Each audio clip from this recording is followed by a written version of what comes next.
I just finished making the smallest gas fire wood stove I've ever made, so let's try it out.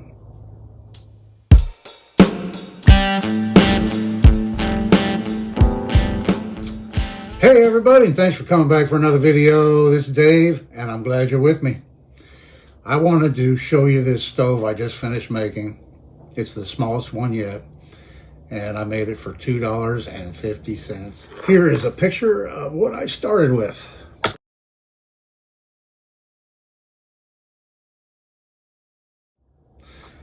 Yeah, it was a thermos. I found it at a thrift store.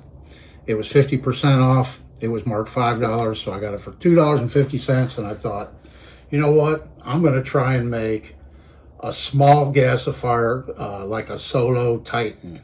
I looked those things up recently, and they're like $100. So the specifications for a Solo Titan stove, wood stove, is it's made out of 304 stainless steel. It's 5.7 inches by 4¼ inches. It weighs 9 ounces, and a boil takes 8 to 10 minutes, and it comes with a carry bag. So that was my goal to start off with, was try to replicate something like that for a whole lot less than $100. And so $2.50 and some time, and no other expenses other than, you know, you have to have the tools and everything to make it.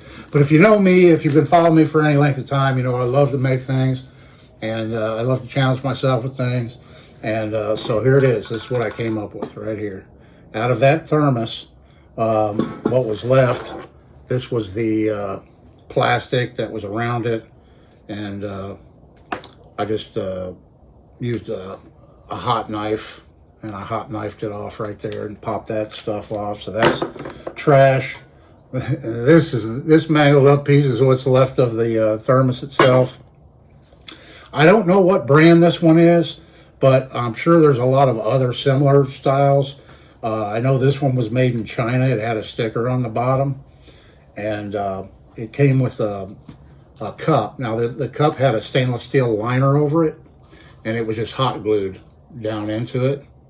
And this screwed on to the top, and you can see the remnants of the hot glue still on it. And so that was the cup, and then the stopper. It's the push button type, where you can push it and then pour it without unscrewing this off of the thermos itself. And so let's talk about this stove, and I'll tell you how I made it, and then we'll take it out and try it out in the lab outside. For the firebox, I used the cup liner, stainless steel.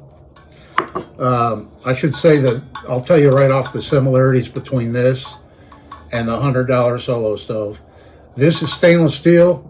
I'm not sure if it's 304 stainless. I'm not sure, but it is a 300 series stainless. It's non-magnetic. The Solo, like I said, weighs 9 ounces. This one weighs 7.9 ounces, about a little over an ounce less in weight. This one measures 5 by 3¾ inches versus 5.7 by 4¼ inches. Not sure how long it's going to take to boil water, but we're going to try it out here in a little bit, here in a minute. So to start off with, I bored, these are 9/16 holes that I bored around the bottom of it. And this, if you're not familiar, a lot of you watching this probably are, and you know all this, but a gas-fired stove is a really great design. They're very efficient because they're very minimal smoke comes out of them, because they provide a secondary burn with the wood gases. So what happens is air gets drawn in through here to feed the fire. As your firebox heats up, it heats up the air that's traveling up in between these two layers. And that superheated air comes out through these holes we have right up here at the top that I put in. And that feeds the fire. It burns up that's where the secondary burn takes place. And it burns up all the wood gases coming off of your wood fire. This is designed for wood, but I made the hole small enough in the bottom where you could use pellets if you wanted to with this. I don't have any pellets to try them, but I do have some some wood I processed here a little bit ago to try this out with. So the firebox is the cup lid with some holes drilled at the bottom. The holes I drilled on the bottom are, I believe, 7/32. I think I punched 11/32. I was able to use my Whitney punch and punch 11/32 holes around the top inside lip there. And then I had to drill these. Which a nice feature of this using the thermos too is this bottom piece right here actually comes off. It's just a friction fit on the bottom, and there's another layer inside. So even if you had a bunch of hot ashes drop through the firebox onto the bottom, it's not on the very bottom. So this is going to always stay cool to the touch. This was the top portion of the thermos where the lid screwed on right here, and I just cut the threads off. I left a little bit of a lip here, and I took a piece of the outer body that I didn't need, and I cut it down to make this little pot stand.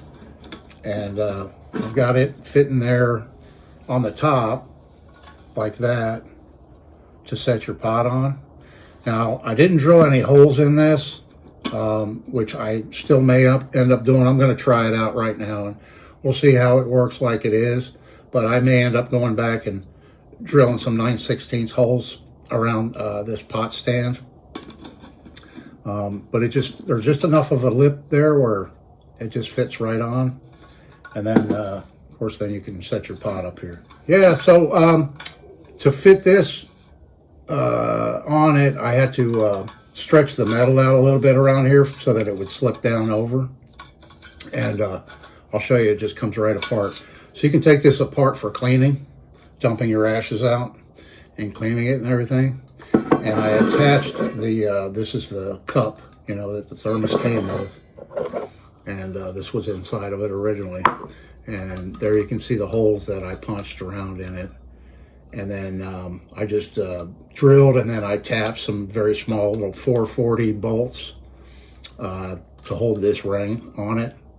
And then I just went around with a ball peen hammer, and I stretched this metal just enough to where it fits right down over.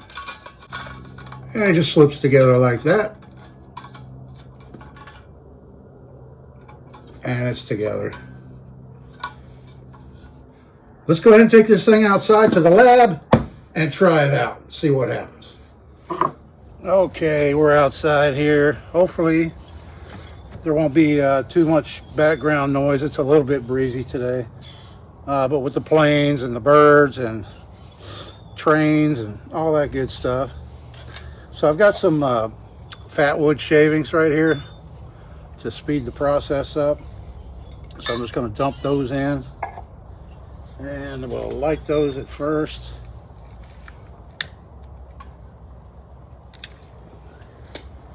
And now I've got 2 layers of some bamboo that I batoned up.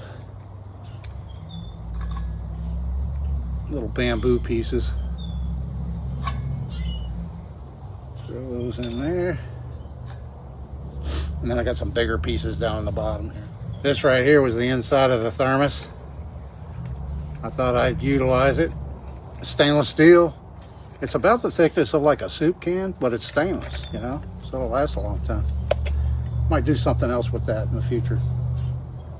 You're gonna see some black smoke from the fat wood.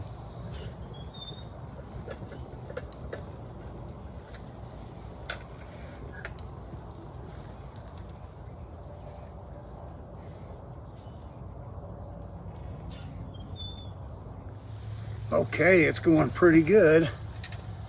I got some pliers to see if I can put this on without burning myself. There we go. I got a little pot with a cup of water in it. We'll set that on there. Oh, and I got my phone out. I'm going to set my stopwatch. Right there, we'll see how long it takes. And while we're waiting for that water to boil, I thought I'd show you what I cooked for dinner last night. This is some bacon grease, and I'm going to use it on my magma griddle and fry up some onions first. So I'm just letting the oil get hot right now. And then we'll throw some onions on here, sliced white onions, and get those fried up. I'm making the ultimate bologna sandwich here. And here's the onions all nice and browned. Put those off to the side. And I've got 1/2-inch thick sliced bologna. I bought a whole loaf of bologna and sliced it myself and took a couple nice big thick slices off of it. And here I'm just gonna fry it up till it's brown. And right here, this is a law. You have to cut the slits in them. When you fry bologna, you always have to cut those slits. Yeah, somebody told me that before. That's the law.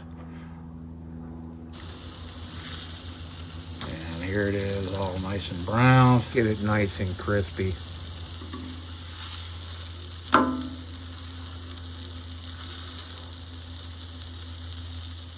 Now we're griddling our buttered bread. Okay, let's start putting these together. We've got the bologna. Then we're going to come in with some American cheese.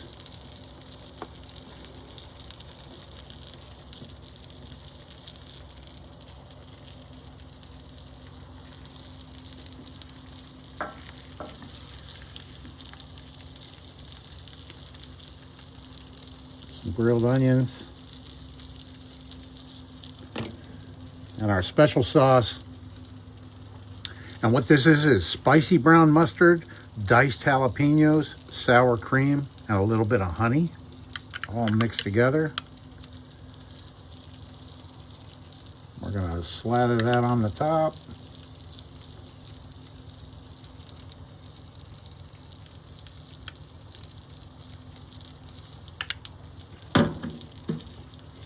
We're gonna put a lid on it.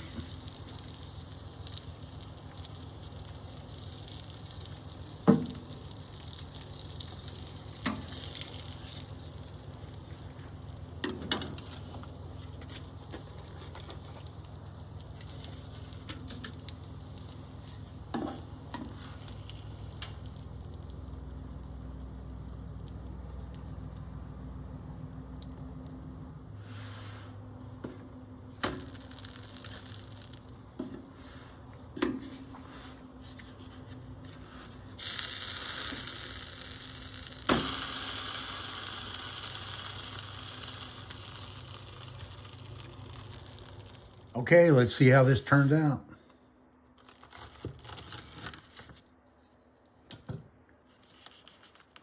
Oh, yeah.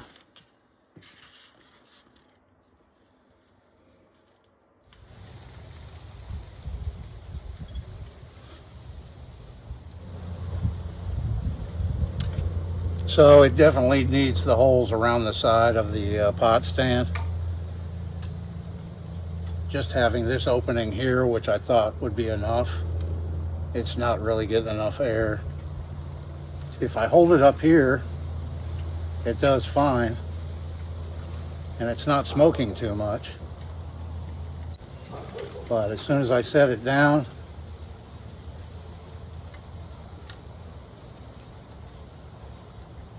see, if there was holes around the sides here, it would allow the flames to come out through those holes. But now you see it's starting to smoke. And then as soon as I take it off, it quits smoking. So the stove itself works fine. It's just my pot stand I need to work on. The water's not quite boiling. It's steaming right now. And we're 9 minutes in. But that's because I have to keep taking the pot off and put it back on. So,